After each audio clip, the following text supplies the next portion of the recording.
Irmãos, a graça e a paz do Senhor Jesus, louvado seja o Senhor. Vamos dar continuidade então ao nosso estudo dos livros proféticos do Antigo Testamento, ou seja, dos profetas clássicos. Hoje nós vamos estudar o livro de Sofonias.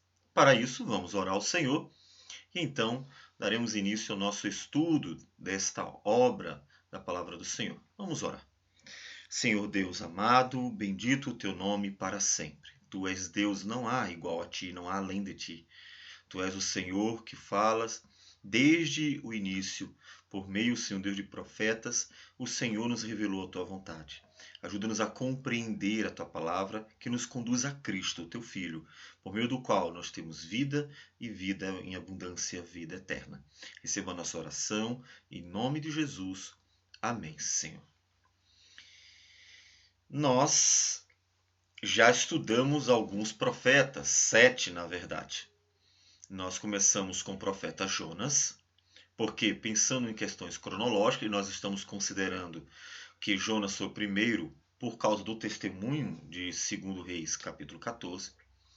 E nós seguimos com os profetas do período de Uzias, Jotão, Acás e Ezequias.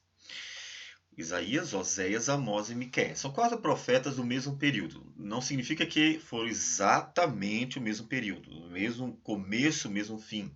Mas que neste período, em torno desses 4 reis, eles estiveram profetizando. Nós encaixamos o profeta Joel aproximadamente no período do rei Ezequias, mas é um profeta que não temos muita convicção quanto ao período exato em que ele profetizou. Mas consideramos ser um tempo possível e interessante. Também encaixamos o Naum ali no período de Manassés, antes da queda de Nínive, porque ele profetiza exatamente a queda de Nínive, a destruição de um povo que foi contra o povo de Deus, contra Judá.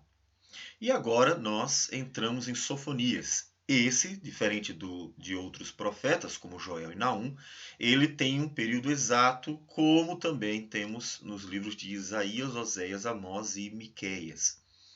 Sofonias, como nos diz a palavra do Senhor, profetiza exatamente no período do rei Josias. Nós vamos falar isso um pouco mais adiante. Bom, mas quem foi o profeta Sofonias? E aí o nome dele está aqui em vermelho, nesse quadrinho em hebraico, né? Sefania. Então, o nome dele significa basicamente o Senhor escondeu, porque Sefani, aqui até essas 3 letrinhas hebraicas, é o verbo esconder, o verbo pode até ser proteger, ocultar, guardar, né, preservar, então esconder, pensando nesse sentido também. Por isso que até proteger pode ser um significado. E o Yah é a abreviação do nome do Senhor, né, o tetagrama, as 4 letrinhas que formam o nome de Deus. Então, por isso a ideia de o Senhor escondeu, o Senhor protegeu, o Senhor guardou, o Senhor preservou, essas possibilidades, o nome dele. E até pulando aí para o 4º ponto da questão quem foi o profeta, há uma sugestão de que o nome dele tem a ver com o fato de ele ter sido preservado da tentativa de algumas pessoas cancelarem essa linhagem do rei Ezequias, inclusive o Manassés. Bom, é uma sugestão. O fato é que o profeta, diferente de outros, traz uma linhagem longa e se destaca nisso, porque é o que tem um detalhamento maior em relação à vida do profeta é o Sofonias. E vamos fazer então a leitura de Sofonias, capítulo 1, versículos de 1 a 6. Palavra do Senhor que veio a Sofonias, filho de Cusi, filho de Gedalias, filho de Amarias, filho de Ezequias, nos dias de Josias, filho de Amon, rei de Judá. De fato, consumirei todas as coisas sobre a face da terra, diz o Senhor. Consumirei os homens e os animais, consumirei as aves dos céus e os peixes do mar, e as ofensas com os perversos, e exterminarei os homens de sobre a face da terra, diz o Senhor. estenderei a mão contra Judá e contra todos os habitantes de Jerusalém. Exterminarei deste lugar o resto de Baal, o nome dos ministrantes dos ídolos e seus sacerdotes, os que sobre os eirados adoram o exército do céu, e os que adoram ao Senhor e juram por ele e também por Milcom, os que deixam de seguir ao Senhor e os que não buscam o Senhor, nem perguntam por ele. Então, observe que Sofonias, o nome do profeta, tem uma linhagem longa aí mencionada: filho de Cusi, filho de Gedalias, filho de Amarias e filho de Ezequias. A ideia é que esse Ezequias seja o rei, por isso ele parou, inclusive, Ezequias, porque é o nome de destaque. Ou seja, ele seria uma das linhagens, um dos descendentes do rei Ezequias. E o período em que ele vai profetizar é exatamente o período do rei Josias, como ele menciona. O rei Ezequias, ele, como rei de Judá, conforme 2 Reis, capítulo 18 a 20, ele governou o povo de Deus de uma forma boa. Ele foi um bom rei, um rei que agradou ao Senhor. Ele não resolveu os problemas de Judá, mas começou um trabalho que o rei Josias, vai melhorar, vai aprofundar em seus dias. Por isso até considerado, chamado de o reformador de Israel, do povo de Deus, mais especificamente de Judá. Há a ideia então de que o Manassés tenha tentado se livrar do Sofonias em seus dias, porque ele de fato fazia parte da linhagem real também.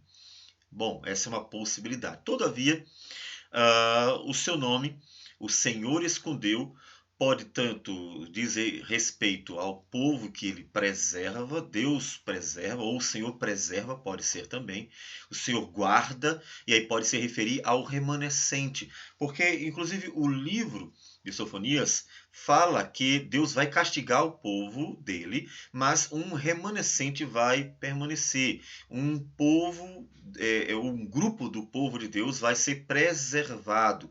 Pode também ser uma referência à própria profecia, o conteúdo que Deus iria revelar para o povo dele. E que apesar de Deus castigar o seu povo por causa de toda a sua maldade, ele preservaria. Então o Senhor preserva, pode ser também a tradução. Um grupo que é o remanescente do povo de Deus. Como nós falamos, ele profetizou no período do rei Josias, e nós já mencionamos até aqui o texto. E nós encontramos esse período em 2 Reis 22 e também em 2 Crônicas 34, período em que Josias governou. Foi um período muito importante, um período de uma reforma significativa. Inclusive, dá para considerar que essa reforma de Josias tenha sido o resultado, um dos resultados daquilo que foi profetizado, tanto por Sofonias como por outros profetas que Deus levantou para falar contra os pecados do povo de Deus.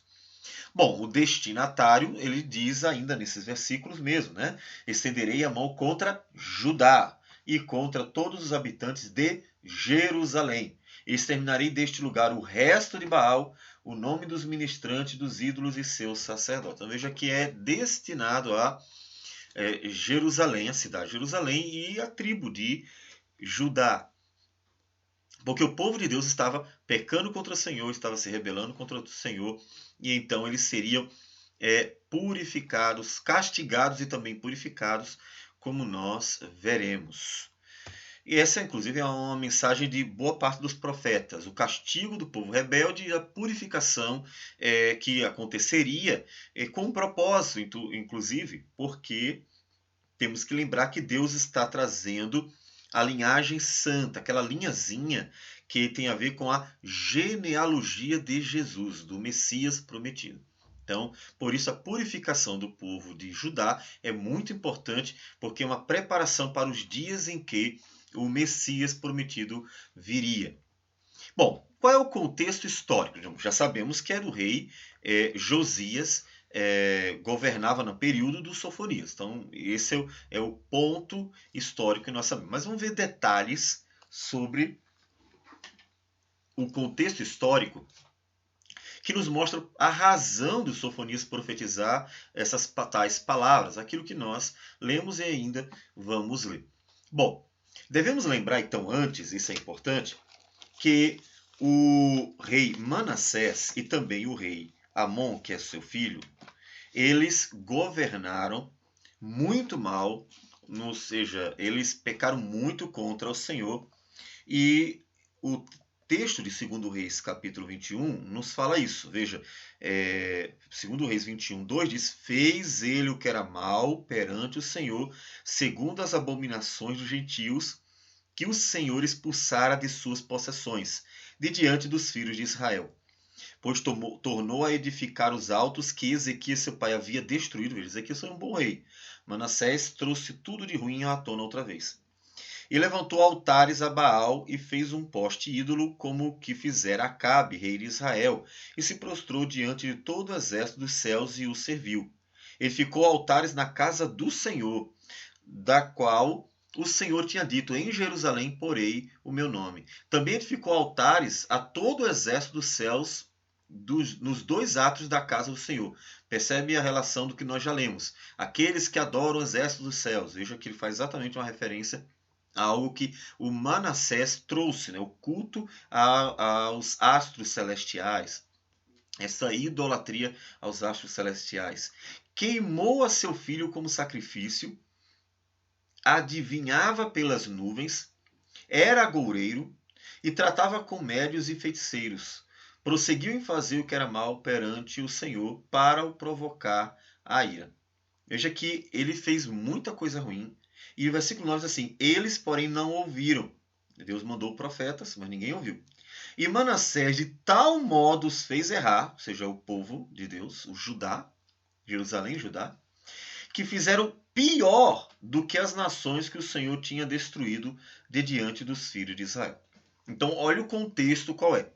Manassés e também Amon, porque Amon segue os passos do pai, e para que nós vejamos isso, está no mesmo capítulo, 2 Reis 21, versículo 20, fez o que era mal perante o Senhor, como fizera Manassés seu pai.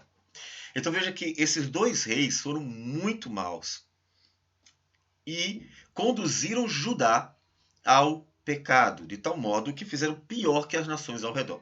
Então imagine o contexto moral e espiritual do povo de Deus nos dias de Manassés e Amon, que são os reis que precedem o rei Josias. Então, esses dois reis é que vão trazer o contexto caótico para o povo de Deus. Não que não tivessem erros e pecados, porque na verdade, mesmo antes e mesmo que o Ezequias tivesse feito alguma coisa para limpar, né, purificar o povo de Deus, a palavra do Senhor sempre diz que o povo ainda cometia alguns pecados. O texto diz que fez Ezequias o que era reto perante o Senhor, segundo tudo que fizera Davi, o seu pai. Mas veja, ele tentou limpar o máximo possível o povo de Deus, mas o povo de Deus ainda mantinha a maldade em seu coração. O texto vai nos mostrar de Ezequias, inclusive, o grande livramento de Deus no período do rei, manifestando sua graça e livrando da Assíria. Então, tudo isso que o povo testemunhou. E mesmo assim, veja que o filho de Ezequias, aquele que é o descendente direto, presenciando toda essa manifestação da graça de Deus, não se humilhou, não se converteu, não teve um coração diante do Senhor. Então a maldade pior ainda, né? Porque se Deus fez grandes coisas naqueles dias e o povo chegou ao ponto de sacrificar filhos, adorar seres planetas, estrelas, né?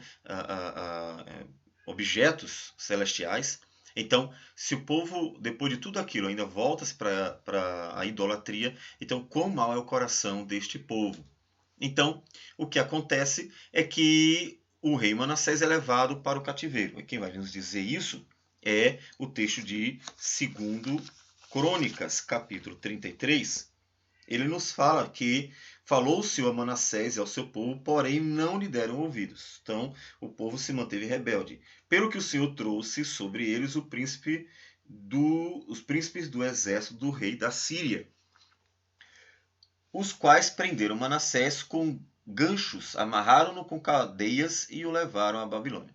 Então Deus castigou. Deus livrou seu pai de Senaqueribe, do rei do general da Síria, e também, obviamente, do rei da Síria. E, no entanto, o povo que mergulha em pecado termina sendo castigado nos dias de Manassés.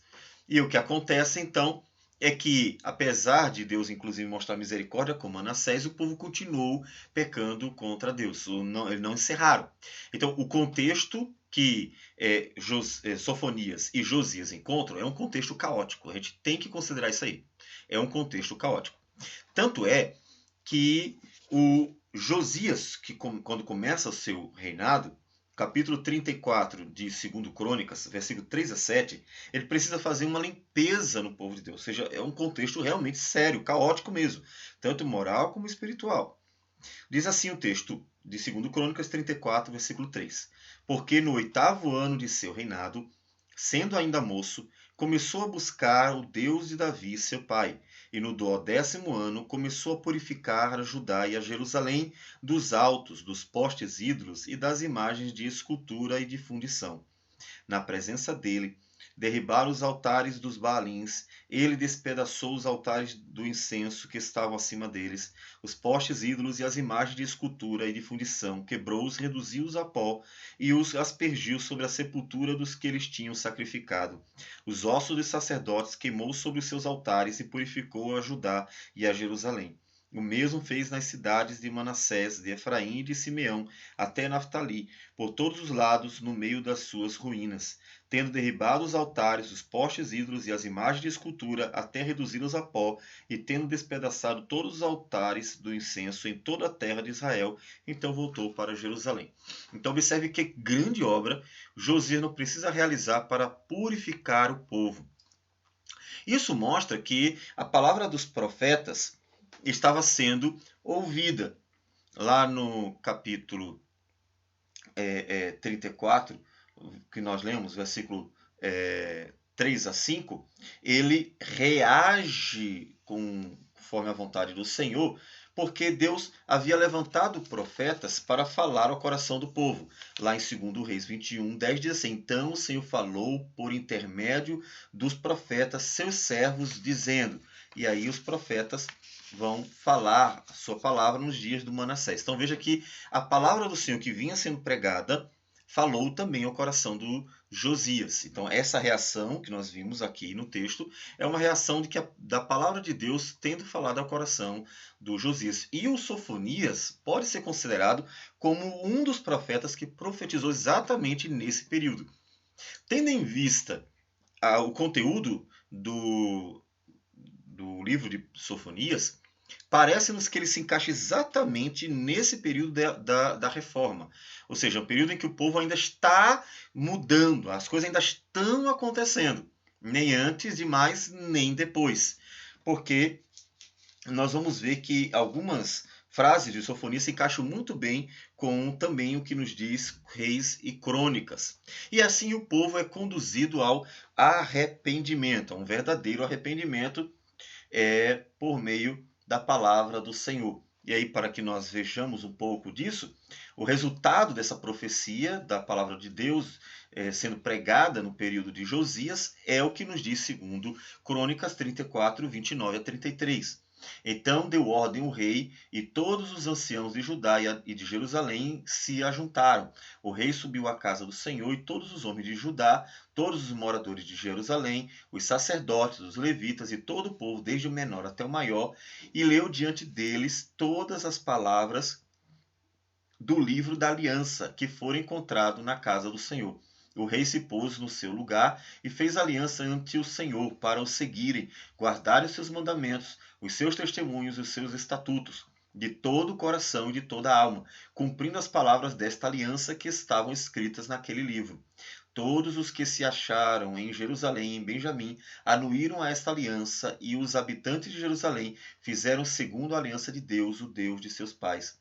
Josias tirou todas as abominações de todas as terras que eram dos filhos de Israel, e a todos quantos se acharam em Israel os obrigou a que servissem ao Senhor, seu Deus, enquanto ele viveu. Não se desviaram de seguir o Senhor, Deus de seus pais. Então veja que nós já encontramos o maravilhoso resultado da obra de Sofonias, outros profetas também, e da obra de Josias, que, tendo sido impactado com a palavra de Deus, começou a reforma no meio do povo do Senhor.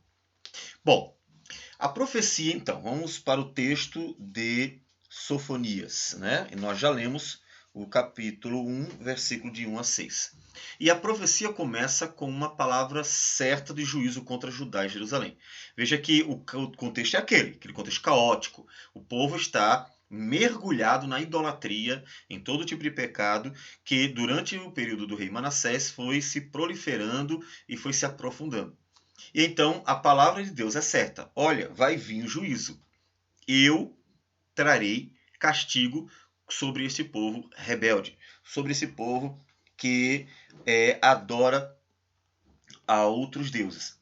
E aí observe a frase que é interessante no versículo 4. Estenderei a mão contra Judá e contra todos os habitantes de Jerusalém.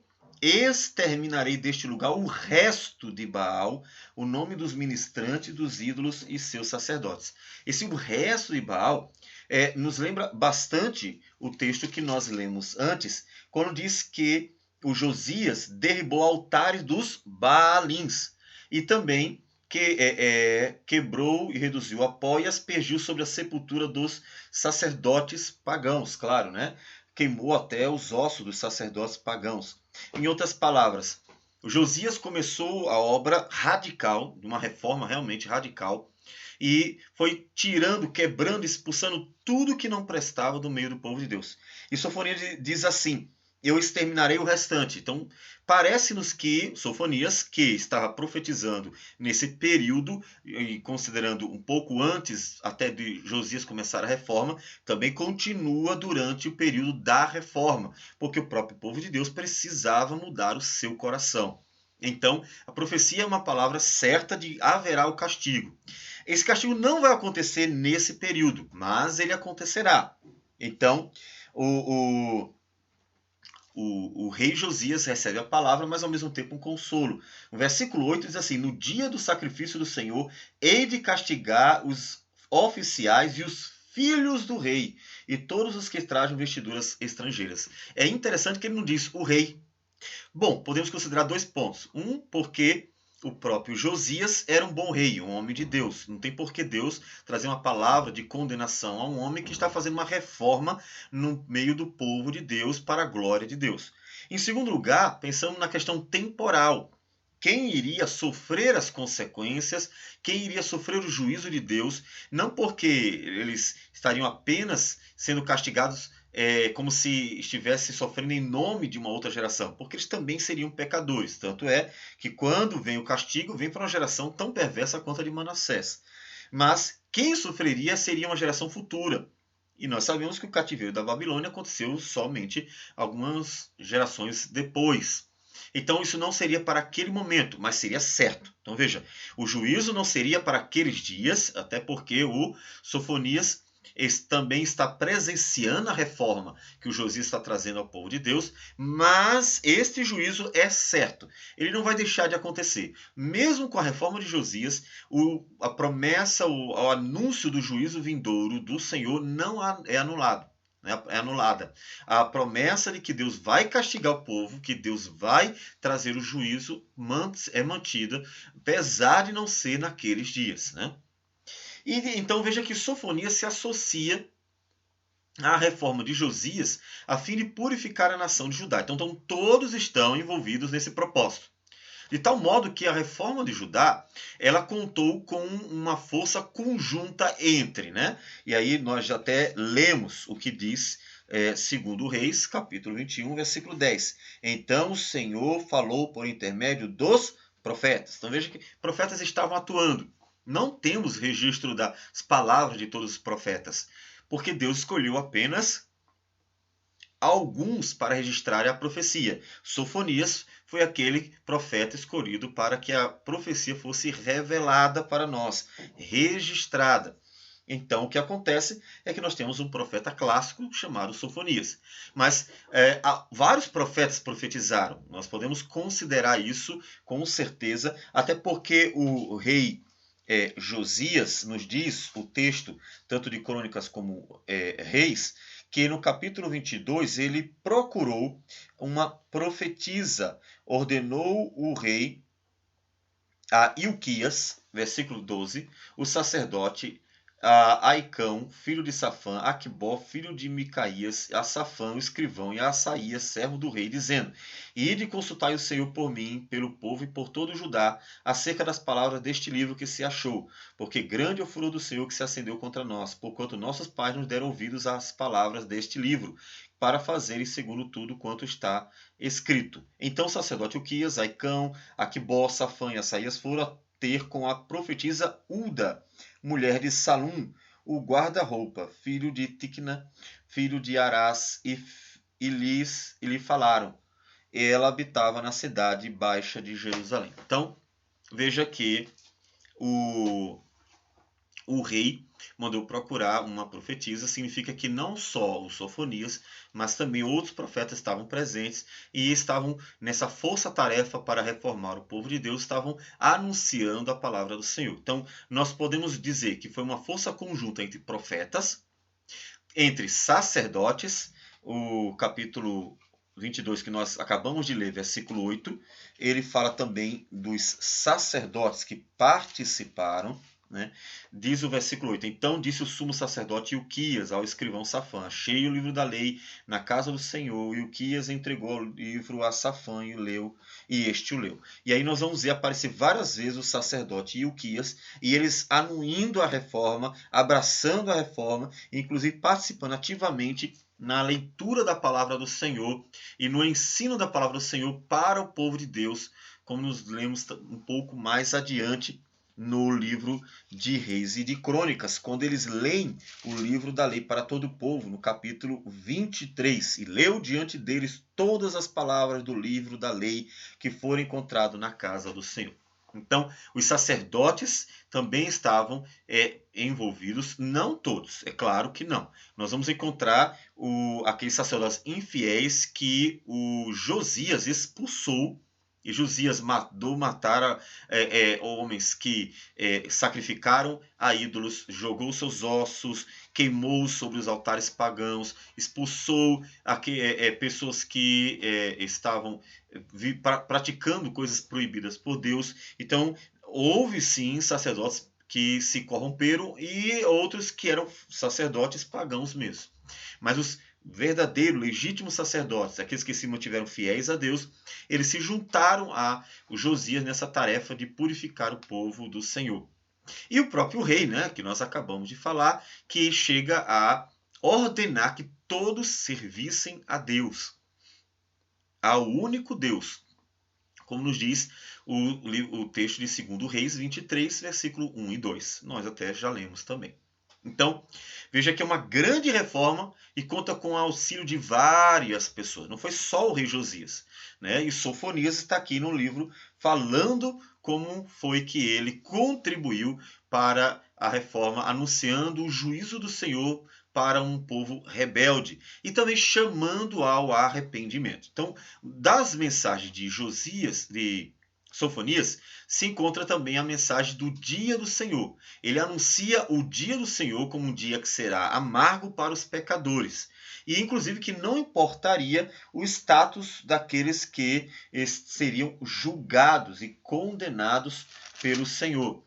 Veja que no capítulo ainda 1, o primeiro, ele diz no versículo 14: Está perto o grande dia do Senhor, está perto e muito se apressa. Atenção, o dia do Senhor é amargo e nele clama até o homem poderoso. todo mundo há de ser julgado pelo Senhor, de tal modo que aqueles que viviam rebeldemente seriam condenados, independente do estado social, dos bens materiais, todos seriam colocados dentro do mesmo tribunal, julgados pelo Senhor de forma justa e, obviamente, condenados porque eram todos culpados. Então ele anuncia esse dia do Senhor como uma coisa certa. E isso, com certeza, foi um dos fatores que levou as pessoas, no período de Josias, a quererem dar um pouco mais de atenção ao rei, à palavra do Senhor e a colocar em prática o chamado ao arrependimento.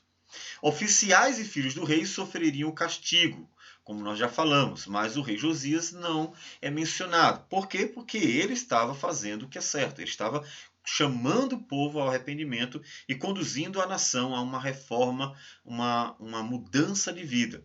E nisso tudo Deus é imparcial. Né?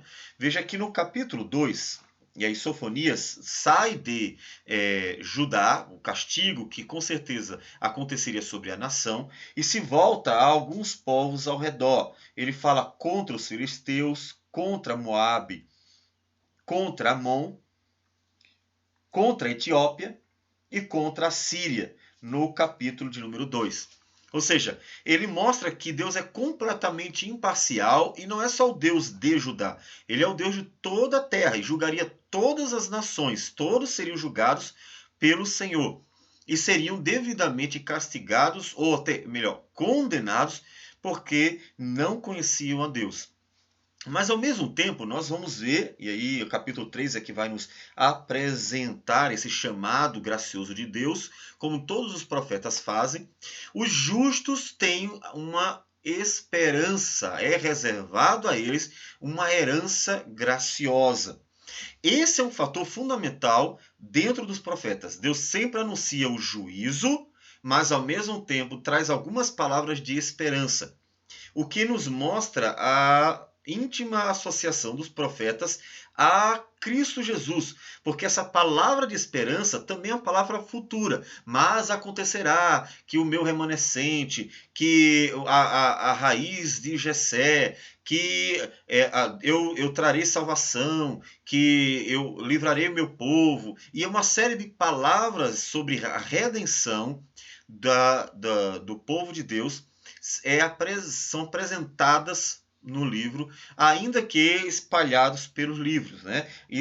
Essa palavra de esperança, essa palavra de salvação, se concentra no capítulo 3 de Sofonias, principalmente a partir do versículo de número 8. Ou seja, haverá um juízo, mas também tão certo quanto é o juízo do Senhor contra os ímpios, também é certa a salvação do Senhor sobre aqueles que esperam nele. Por isso, então, que aqueles que andavam com o Senhor deveriam continuar andando com o Senhor, porque Deus traria salvação para estes. Eles não deveriam receber a palavra de juízo para eles mesmos, porque Deus conhece os justos, Deus faz distinção, Deus conhece aqueles que andam com Ele, Deus faz distinção entre o justo e o ímpio, e isso sempre, mostrando que Deus é justo e ao mesmo tempo é bom, que está pronto para trazer salvação para aqueles que esperam por ele. Então, Deus castiga seu povo, mas desse ainda brotará um renovo, nos diz o livro. Capítulo 2, versículo 7 diz assim: o litoral pertencerá aos restantes da casa de Judá. Nele apacentarão os seus rebanhos, e à tarde se deitarão nas casas de Asquelon, porque o Senhor seu Deus atentará para eles e lhes mudará a sorte. Haverá juízo para os filisteus, mas também haverá juízo para outros povos, haverá juízo até para Jerusalém e Judá, mas o restante, o remanescente, será abençoado pelo Senhor. Versículo 9 nos diz: portanto, tão certo como eu vivo, diz o Senhor dos Exércitos, o Deus de Israel, Moabe será como Sodoma, e os filhos de Amon como Gomorra, como de urtigas poços de sal e assolação perpétua. O restante do meu povo os saqueará, e os sobreviventes da minha nação os possuirão. Então, Deus que está anunciando o juízo para o seu povo também, trará um restante, um remanescente. E enquanto os povos serão condenados porque também vivem à parte de Deus, o remanescente do povo do Senhor será salvo pela graça do Senhor. Bom, e então você já deve ter observado que o dia do Senhor, em Sofonias, e como nos livros proféticos em geral, é um dia terrível. É um dia terrível. Mas por quê? Porque o dia do Senhor, ele é um dia de juízo. Mas é claro que é um dia terrível para aqueles que não conhecem o Senhor, que são rebeldes ao Senhor. Capítulo 1, versículo 8 diz: No dia do sacrifício do Senhor, hei de castigar os oficiais e os filhos do rei, e todos os que trajam vestiduras estrangeiras. Versículo 9: Castigarei também naquele dia todos aqueles que sobem o pedestal dos ídolos e enchem de violência e engano a casa dos seus senhores. Naquele dia, diz o Senhor, far-se-á ouvir um grito desde a porta do peixe e um uivo desde a cidade baixa e grande lamento desde os outeiros. Então veja que o dia do Senhor é um dia de juízo. Versículo 18: Nem a sua prata nem o seu ouro os poderão livrar no dia da indignação do Senhor, mas pelo fogo do seu zelo a terra será consumida, porque certamente fará destruição total e repentina de todos os moradores da terra. Então o dia do Senhor será um dia terrível. Mas ao mesmo tempo, ele também anuncia que nesse dia haverá paz para aqueles que buscam ao Senhor, para aqueles que esperam em Deus. Buscai, versículo 3 do capítulo 2, buscai o Senhor, vós todos os mansos da terra, que cumpris o seu juízo, buscai a justiça, buscai a mansidão, porventura lograreis esconder-vos no dia da ira do Senhor, haverá paz para eles. Deus conhece os seus, Deus sabe quem são, então eles devem ficar tranquilos, porque Deus os preservará, porque Deus é bom e é justo, então eles devem esperar no Senhor. Versículo 11 diz, o Senhor será terrível, capítulo 3, versículo 11. Naquele dia não te envergonharás de nenhuma das tuas obras, com que te rebelaste contra mim. Então tirarei do meio de ti os que exultam na sua soberba, e tu nunca mais te ensoberbecerás no meu santo monte. Mas deixarei no meio de ti um povo modesto e humilde, que confia em o nome do Senhor.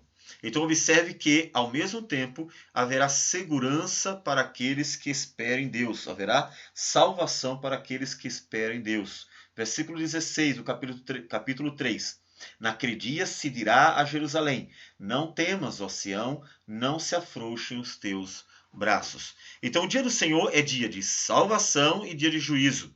E isso a gente vê, inclusive, em Mateus capítulo 25, a partir do versículo 31, em que Jesus diz que quando ele vier com os seus anjos, ele separará as ovelhas dos cabritos, e então trará palavra de juízo para aqueles que andaram longe do Senhor, e palavra de salvação para aqueles que confiaram no Senhor e andaram com ele todos os seus dias. Essa mesma ideia, salvação e juízo num único dia, é transmitida em toda a palavra do Senhor. Sempre haverá salvação e juízo, porque sempre haverá os ímpios ao lado dos que buscam o Senhor. E aqueles que buscam o Senhor verão a ruína dos ímpios, mas herdarão a salvação do nosso Deus. Então essa é uma mensagem básica dos profetas e não é diferente com Sofonias. Lembre-se que nós já falamos, em outros momentos, que o contexto histórico dos livros proféticos, ele é um instrumento para Deus falar algo que diz respeito a uma questão maior, que é a redenção cósmica. Lembre-se que o foco de Deus não é trazer prosperidade terrena para as pessoas durante esse período em que o mundo jaz no maligno, ou mesmo reconstruir apenas uma cidade terrena cheia de pecado e que está sempre voltando para o mal, num período em que as coisas estão sempre marcadas pelo pecado, por causa da natureza humana, natureza pecadora.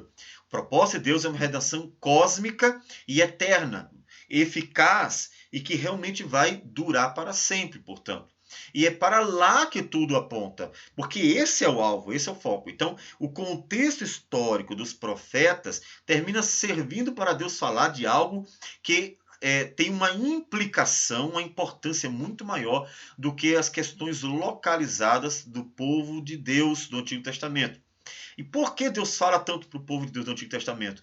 Porque eles terminam sendo os porta-vozes desta mensagem de implicação maior, mas também porque eles são um instrumento para trazer o Messias, a genealogia. Por isso é tão importante falar para Israel, para Judá, e purificar Judá para a vinda do Messias, que ainda estava por vir. Ele ainda chegaria. Bom, a ruína de Judá não deve ser motivo de alegria para as nações pagãs. As nações pagãs, que aí ele menciona, né, no capítulo 2, como nós já mencionamos, já falamos, elas parece que se regozijam quando veem que Judá iria cair. Há um prazer. Ele fala das nações se aproveitando da situação, se deleitando diante do castigo divino sobre Judá. Só que eles não deveriam fazer isso. E essa, inclusive, é uma das razões dele se dirigir para essas nações. É que elas não deveriam se alegrar no castigo destinado ao povo de Deus. Por quê? Aí vamos mencionar aqui 3 razões, né? Primeiro, porque Deus castiga seu povo para o purificar. Capítulo 3, versículo 7. Eu dizia, certamente me temerás e aceitarás a disciplina. Veja que Deus está disciplinando, corrigindo para purificar o povo. Então, esse não é um juízo definitivo, como aconteceria com nações. Era um castigo disciplinador e purificador. Eles não deveriam se gloriar no povo de Deus, porque na verdade o que Deus estava operando no meio de Judá era uma purificação e não um juízo definitivo. Afinal das contas, o Filho de Deus nasceria de Judá.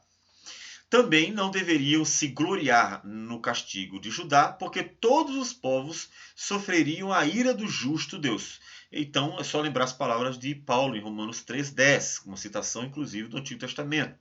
Não há um justo, nenhum sequer.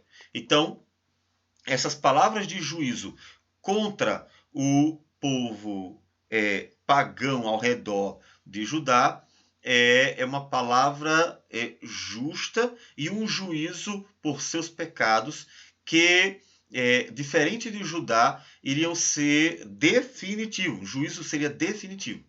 Então, o povo não tinha que se gloriar de jeito nenhum. Olha, enquanto eles estão sendo castigados para a purificação, vocês serão julgados e condenados, porque eu não conheço vocês. Então, a palavra de Deus se volta contra eles que estavam rindo e se aproveitando do castigo que Deus anunciava para Judá. Mas também não deveriam se gloriar no castigo destinado a Judá, porque de Judá viria a salvação sobre os povos, né? Versículo 9 do capítulo 3 diz: então darei lábios puros aos povos, para que todos invoquem o nome do Senhor e o sirvam de comum acordo. Capítulo 3, versículo 14 a 20. Canta, ó filha de Sião, rejubila, ó Israel, regozija-te e de todo o coração exulta, ó filha de Jerusalém. O Senhor afastou as sentenças que eram contra ti e lançou fora o teu inimigo. O rei de Israel, o Senhor, está no meio de ti. Tu já não verás mal algum. Naquele dia se dirá a Jerusalém: não temas, ó Sião, não se afrouxem os teus braços. O Senhor teu Deus está no meio de ti, poderoso para salvar-te. Ele se deleitará em ti com alegria, renovar-te-á no seu amor. Regozijar-se-á em ti com júbilo. Os que estão entristecidos por se acharem afastados das festas solenes, eu os congregarei, estes que são de ti e sobre os quais pesam opróbrios. Eis que naquele tempo procederei contra todos os que te afligem, salvarei os que colcheiam, e recolherei os que foram expulsos, e farei deles um louvor e um nome em toda a terra em que sofrerem ignomínia. Naquele tempo eu vos farei voltar e vos recolherei. Certamente farei de vós um nome e um louvor entre todos os povos da terra, quando eu vos mudar a sorte diante de vossos olhos, diz o Senhor. Então, a salvação viria sobre o povo de Deus, mas também viria do povo de Deus, a partir do povo de Deus, para outros povos. A esperança do homem encontra-se no Filho Prometido. Ou seja, eles deveriam, os povos, olhar para Judá como sendo um instrumento de salvação. E essa ignorância dos povos, por não conhecerem a redenção, faz com que os povos tenham prazer na destruição de Judá, em vez de estarem torcendo para que Judá seja conservado íntegro e preservado pelo Senhor, até que a salvação se cumpra conforme a palavra de Deus. Então, eles deveriam olhar para Judá como um instrumento de salvação, não apenas como uma nação comum. Quem viver pela esperança prometida por Deus será salvo. Então, a promessa do Senhor que nós lemos é que aqueles que estiverem olhando para o Senhor seriam salvos. Deus estaria salvando. Mas quem rejeitar a esperança divina será condenado. Palavra básica do Evangelho: salvação para os que creem, condenação para os que não creem, para aqueles que desprezam a graça redentora do Senhor. Então, veja que a mensagem de Sofonias tanto serviu para aquela época, quanto serve para a nossa época, para todas as épocas, porque ele nos traz uma mensagem fundamental do Evangelho: é que Deus castiga o seu povo para discipliná-lo, porque Deus quer purificá-lo, que Deus está com sua palavra de juízo destinada àqueles que são rebeldes, que a salvação de Deus não foi esquecida, que não será, não deixará de acontecer, não deixará de se cumprir, que Deus, portanto, tem uma palavra de juízo e de salvação ao mesmo tempo para as pessoas, a depender daquelas que creem ou não creem. Então essa é uma mensagem básica do Evangelho, e Sofonias traz essa mesma mensagem para o povo de Deus e até mesmo para nações ao redor. Bom, aplicações para os nossos dias. Deus levanta homens segundo seu coração para purificarem seu povo por meio da fiel pregação da palavra de Deus. Então, como diz até Efésios capítulo 4, versículo de número 11, nos diz o seguinte: e ele mesmo concedeu uns para apóstolos, outros para profetas, outros para evangelistas e outros para pastores e mestres, com vistas ao aperfeiçoamento dos santos, para o desempenho do seu serviço, para a edificação do corpo de Cristo.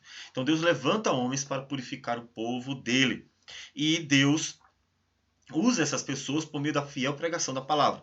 Veja que Sofonias foi um instrumento para a reforma de Judá por meio da pregação. E Josias também, ele foi um instrumento de Deus para a reforma de Judá, trazendo o povo de Deus para a palavra do Senhor, proporcionando o momento em que o povo lesse, conhecesse e aprendesse a palavra do Senhor. Então Deus é quem faz essa obra. Então quando nós vemos Deus levantar homens fiéis para pregar a palavra do Senhor, devemos dar graças a Deus, porque significa que Deus está graciosamente atraindo as pessoas para si, para que elas sejam salvas por sua graça. Porque somente aqueles que se achegarem a Deus por meio da fé e realmente crerem no Senhor e ouvirem, portanto, a sua palavra, é que eles serão salvos pela graça do Senhor. E quando uma sociedade se converte a Deus, significa que dias bons virão, porque Deus se agrada, né, da sociedade que obedece, que aceita a palavra do Senhor, crê na palavra do Senhor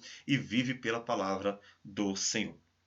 Deus não faz acepção de pessoas, de modo que tanto grandes quanto pequenos estarão no tribunal divino. E nós já mencionamos Mateus 25, 31 a 46, que diz que todas as pessoas, todos estarão diante do Senhor, todos, para que sejam julgados. É claro que aqueles que confiaram na justiça do justo e justificador Jesus serão absolvidos pela graça, porque o pecado já foi pago. Mas Deus não faz acepção de pessoas. Então não importa quem a pessoa foi diante da sociedade, grande, pequena, rico ou pobre, Deus trará todos diante do juízo. Diz Mateus 25, 31. Quando vier o Filho do Homem na sua majestade e todos os anjos com ele, então se assentará no trono da sua glória, e todas as nações serão reunidas em sua presença, e ele separará um dos outros, como o pastor separa dos cabritos as ovelhas, e porá as ovelhas à sua direita, mas os cabritos à esquerda. Então dirá o rei aos que estiverem à sua direita: vinde, benditos de meu Pai, entrai na posse do reino que vos está preparado desde a fundação do mundo. E aí, pulando um pouco mais, ele diz ainda mais à frente, ao versículo 41. Então o rei dirá também aos que estiverem à sua esquerda: apartai-vos de mim, malditos, para o fogo eterno, preparado para o diabo e seus anjos. Então Deus não faz acepção de pessoas, mas com certeza fará uma distinção entre aqueles que realmente confiaram na justiça de Jesus e os que não confiaram na justiça de Jesus. Isso a gente vê até dentro dos profetas clássicos, quando eles se dirigem ao povo de Deus e mostram, anunciam o juízo, mas também a salvação, e aqueles que crescem seriam então preservados pelo Senhor. Como o próprio nome de Sofonias diz, o Senhor preserva, o Senhor guarda, o Senhor protege, o Senhor esconde aqueles que esperam em Deus. Deus castiga seus filhos para os purificar de toda injustiça. Lembre que Hebreus 12:6 diz que Deus castiga aquele que ama e açoita o que chama por filho. Ele disciplina o seu povo. Então, o castigo de Deus ele é bom, não é ruim. Quando você tiver a noção de que a sua vida está sendo disciplinada por causa de pecados, considere isso coisa boa, é bênção. Significa que Deus está corrigindo você e colocando você pelo caminho que deve andar para que você faça a vontade do Senhor e seja abençoado por Deus com a alegria da salvação constante em seu coração. O castigo, portanto, é bênção de Deus. Peça a Deus em que você consiga aprender no castigo e viver para a glória de Deus, se alegrando no Senhor, inclusive nesses momentos mais difíceis em que Deus disciplina o seu povo. Castigo é bênção de Deus para purificar a sua igreja, a sua vida. Mas Deus julgará e condenará o mundo incrédulo. Então, enquanto Deus castiga o que ele ama, ele condena aqueles que não lhe pertencem, né? Lá em João, capítulo 3, a partir do versículo 16, diz assim a palavra do Senhor: porque Deus amou o mundo de tal maneira que deu seu Filho unigênito para que todo que nele crê não pereça, mas tenha a vida eterna. Porquanto Deus enviou o seu Filho ao mundo, não para que o mundo fosse julgado, mas para que o mundo fosse salvo por ele. Quem nele crê não é julgado, o que não crê já está julgado, porquanto não crê no nome do unigênito Filho de Deus. Então, o texto nos fala sobre a palavra de Deus que salva e condena. A questão é, você crê ou não você não crê? Você despreza a salvação em Cristo Jesus ou você acredita e se apega a Ele para que nele você encontre justiça e salvação? Então, Deus traz palavra imparcial de juízo para os incrédulos.